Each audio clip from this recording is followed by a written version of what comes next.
Switches are indispensable in our lives for performing logic, controlling, doing math and much more. The imagination is the limit.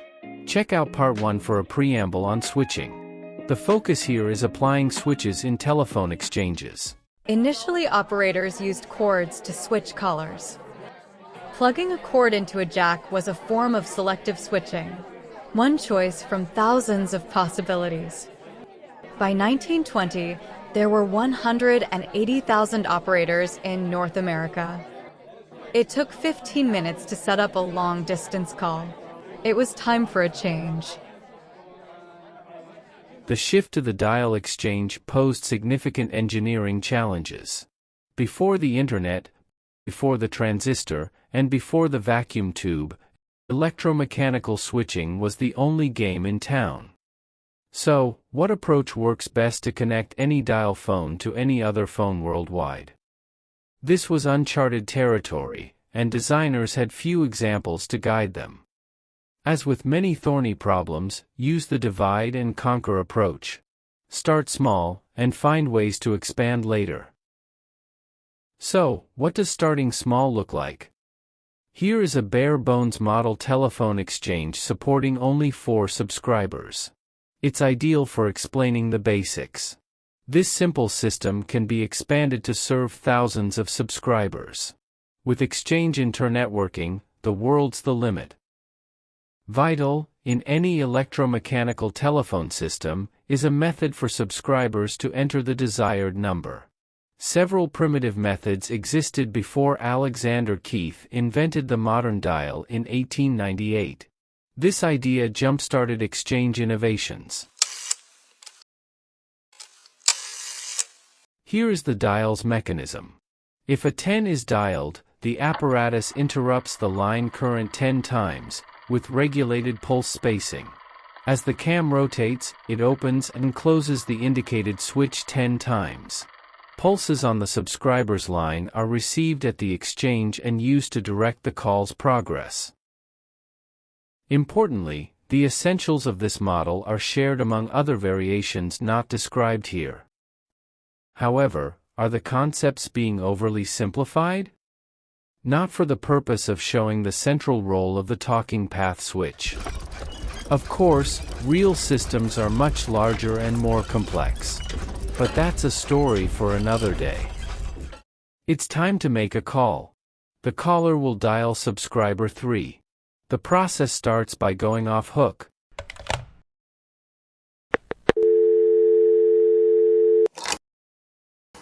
Switch selection.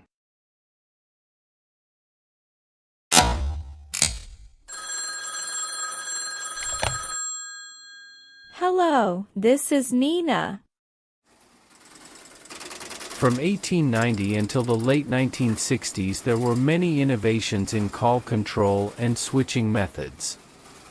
Exchange switch functions can be broadly segmented into 3 areas. These are call control relays, talking path switches, and other supporting uses. The actual split depends on the exchange size and design. First, let's look at the domain of talking path switching, starting with relay-only routing. Here is a system that uses 18 relay switches per caller, compared to 3 for the previous demo. The caller goes off hook and dials number 13. The connection is made. For just 100 subscribers, thousands of relays are needed for a practical system with multiple calls at once. So, using stacks of single switches does not scale. New innovations were needed. The swing contact of most switches has a fixed pivot point. But, what if the contact was free to move? Well, not that free. Rather, movement constrained on the y-linear axis. Or, the x-linear axis. Or, even rotary motion. These new degrees of freedom were just what the doctor ordered, enabling new designs for talking path switches. Wiper contact movement is driven by turning shafts linked to motors or electromagnets operating ratcheting mechanisms. Up next are several examples of talking path switches. The focus is broadly on the switching action, not the fine details of operations or exchange integration. Here is a graphic example of linear wiper movement in one dimension. This could be on the X or Y axis. Here are a few examples. First, linear vertical movement of the commutator on a step-by-step switch. Here is another example. The panel system, starting life in 1921, is named after its panels of terminal banks. It is a good example of a linear motion switch. Wipers are attached to moving vertical rods driven by a motor. The wipers are called brushes in panel speak. First, a 7 is dialed. Then, an 8. The 7 causes the brushes to move to terminal level 70 and the 8 inches it up to terminal level 78. The panel switch was the granddaddy of the linear, big city, exchange switches. There were many similar switches per office. Moving on, the next type of talking path switch is the XY linear class. Generally, wiper movement is in the X then Y direction. Here is a classic example. This was invented by the Swedish Ericsson company in 1938. It's an XY 100-point switch. This was most often used in small city exchanges. Here it is in operation with X followed by Y movements. The terminal bank is at the top of the image. Interestingly, the mechanism has rotary and linear movements, but the wipers move only in linear directions.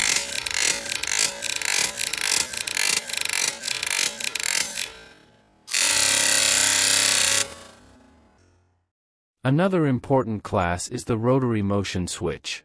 Some models work in two directions, along a 90-degree arc. Other models operate only in one direction, along a 180-degree arc. Some are motor-driven, others by electromagnets. Examples will clarify the differences. Let's start with the simplest version, the self-powered rotary stepper, called a minor switch. It is minor compared to its bigger brothers. Stepping is driven by electromagnets under external control. This version has two magnets, one for up and one for return. The 180-degree terminal bank version was invented in the 1920s. Its wipers are designed to rotate in a 360-degree arc. Wipers are double-ended. Only one end is in contact with the terminal bank at any time. This design does not require a return electromagnet. One final example of a rotary switch.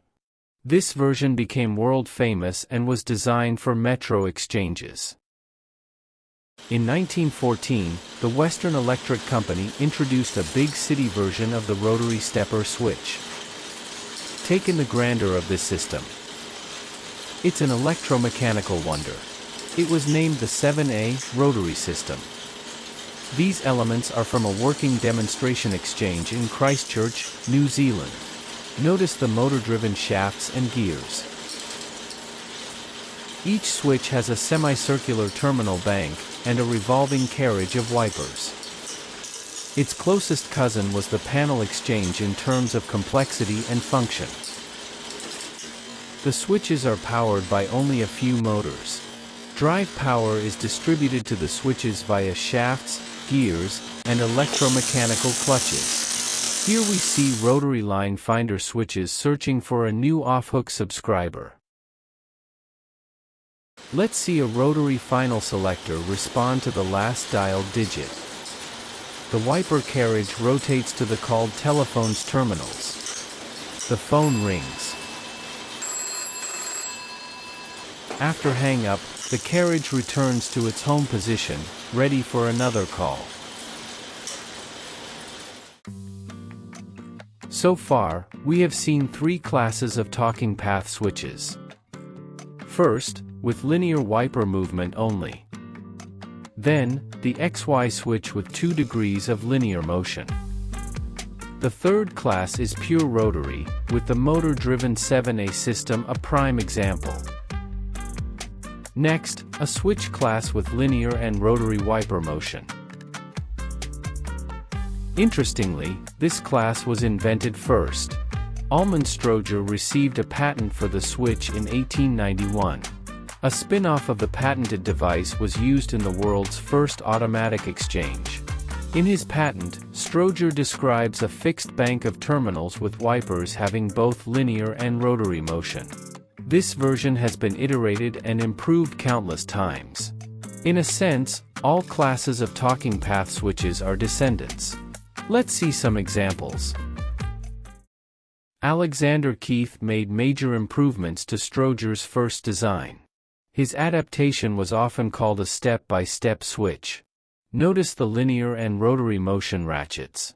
It was exceptionally practical, and versions were installed worldwide for about 80 years. Here are hundreds of such covered switches in exchange racks.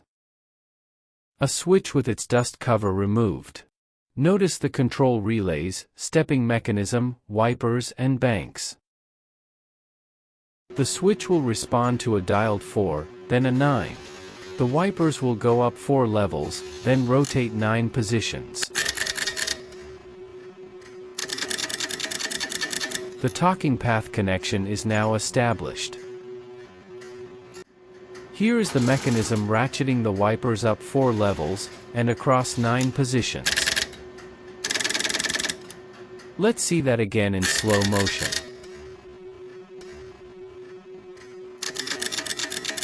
The two-way mechanism was one of Alexander Keith's most important ideas.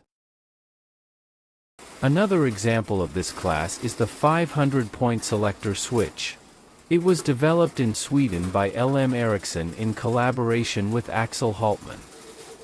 It saw worldwide usage starting from 1923.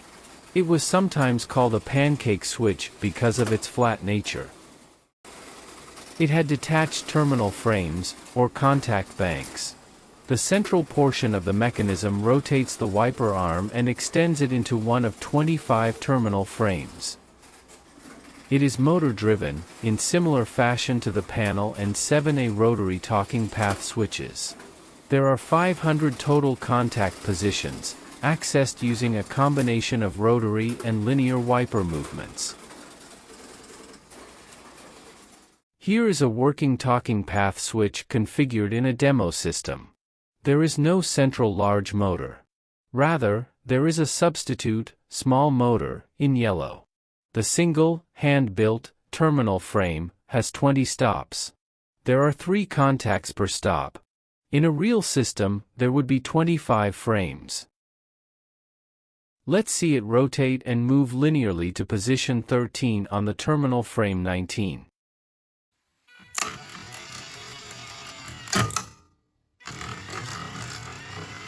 In an exchange, the dial digits would indicate how far to rotate the arm and how far to extend into the terminal frame. When the call has ended, the arm returns to its home position, ready for another call. There is one more talking path switch to discuss. It attained massive worldwide use. Curiously, it does not have linear or rotary motion. There are no moving contact wipers in the context of the previous discussion. This device is called a crossbar or matrix switch. It stands unique among large switches in its operation. There are 100 cross points in this switch, each is selected by a combination of 10 horizontal and 10 vertical electromagnets. Here is an illustrative example with 3 rows and 3 columns in a matrix. For this case, the inputs are on the left and outputs are at the bottom. There is a switch at the 3, 3 intersection. Let's add a battery and a lamp. Now, if the switch closes, the lamp is on. There are switches at each intersection. Here is a 3x3 with 9 switch locations. There may be 6 contacts per location. Multiple switches can be active simultaneously. Here, 2 connects to 1, and 3 connects to 3. They are independent connections. There are no moving wipers, just a stationary, relay-like contact. This switching method has excellent reliability and is used in exchanges worldwide. So, what method causes the desired contacts to close? Let's look at this next. This is a close-up of a crossbar switch. It has seen better days. It's had water damage and other stresses during its 50 years of storage. Note the 3 hanging selector fingers. They help in the selection of the cross points. Now, they're in the neutral position. So when I engage the vertical holding bar manually, the 2 sets of contacts don't move. Now, as I tilt the horizontal rod up, the selector finger moves. And when I engage the vertical rod, 6 contacts close, but only there and nowhere else. Back to neutral again. Nothing happens. If I tilt the finger down, these 6 contacts close. If I move to the left 1 position and use its vertical rod, we get similar results. Now the fingers are in neutral. Now the upper 6 contacts close. Now the lower 6 contacts close. So with this mechanism of X and Y selecting, you can select any of the 100 sets of contacts, 6 contacts at each intersection for this device. And multiple sets can be closed at the same time and stay closed indefinitely until they're released. More than 8,000 telephone system patents were filed between 1890 and 1930. The young field was ripe with inventions. A plethora of books recorded its progress. One chapter in this book summarizes the 6 classes of talking path switches just discussed. Many kinds of talking path switches were invented, but only a few types had worldwide use. Another important exchange ingredient is call control. These are the control operations, a few listed here, for establishing the talking paths, both inside exchanges and between them. Let's look at this in more detail. There are 2 chief methods that exchanges use for orchestrating a call. The first is progressive direct dial control. The second is termed common control. Let's look at the progressive method first. Illustrated is a basic 2-digit exchange. There are 2 talking path switches, with many not shown. The subscriber on the left will initiate a call to subscriber 74. The switch has built-in relays to grant dial tone, count the dial pulses, and control the stepping action. A 7 is dialed. A second talking path switch receives the next dialed digit, a 4. The built-in relays control the wiper's rotation. The relays manage other events for this call. When the call completes, the system resets. Progressive control is appealing in its simplicity. However, time is an issue. All switching actions must be completed during and between dialed digits. This is a problem when controlling some switch types and for long-distance calling. Common control relaxes time limits and uses cost-effective shared resources to assist in call establishment. Let's see how this works. First, let's look at the concept of sharing resources among users. An analogy will help, using the office water cooler. The 2 water coolers here are resources shared in common among all workers, not just these 8. The coolers should meet the typical daily demand for a floor of workers. However, on occasion, a worker may need to wait for a cooler to become free. This is by design, since, on average, the 2 coolers will meet the expected demand without lines forming. Let's see how this concept relates to telephone systems. Here's a collection of the most essential resources, located in common service pools. These are typically found in a number 5 crossbar exchange. Like the office water cooler, they are replicated to match the workload. A resource is allocated, as needed, during call establishment. Most are active from 0.3 to 10 seconds, depending on the function needed, then freed for another caller. They are primarily constructed using relays. Let's see two shared resources at work. A dial tone marker, shown here, connects a new caller to a dial tone register, here. This is the first phase of call establishment. The register provides dial tone and then records the subscriber's dialed number. The subscriber goes off hook, starting a new call. The line circuit causes the subscriber ID to be sent to the marker. Using the ID, the marker controls the first crossbar switches. Next, it controls the second crossbar switches.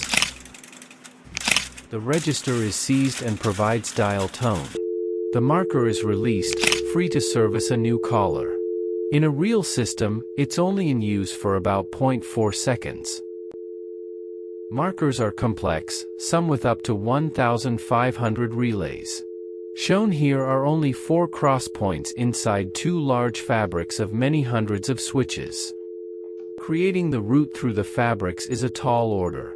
Its operation is significantly abridged here. Next, the register stores the 4 dialed digits.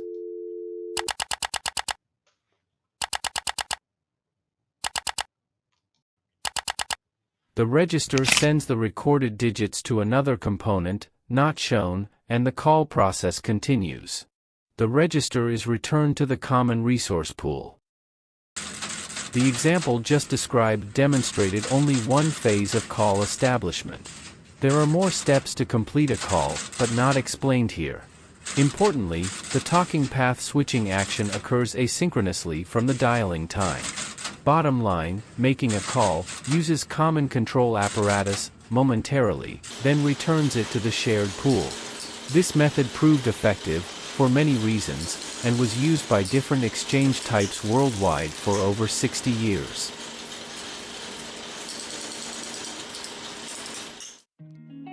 The coverage here scratches the surface of telephone exchange design. The engineering skill required to automatically link all the world's telephones was remarkable. The foundations for the network were smartly designed switching devices and call setup methods, mostly relying on relay logic. Starting in 1891, automatic exchanges expanded until they linked hundreds of millions of telephones into the world's largest network. Today, because of the rise of electronic means, only traces of the electromechanical switching age remain. These are preserved in museums and private collections worldwide.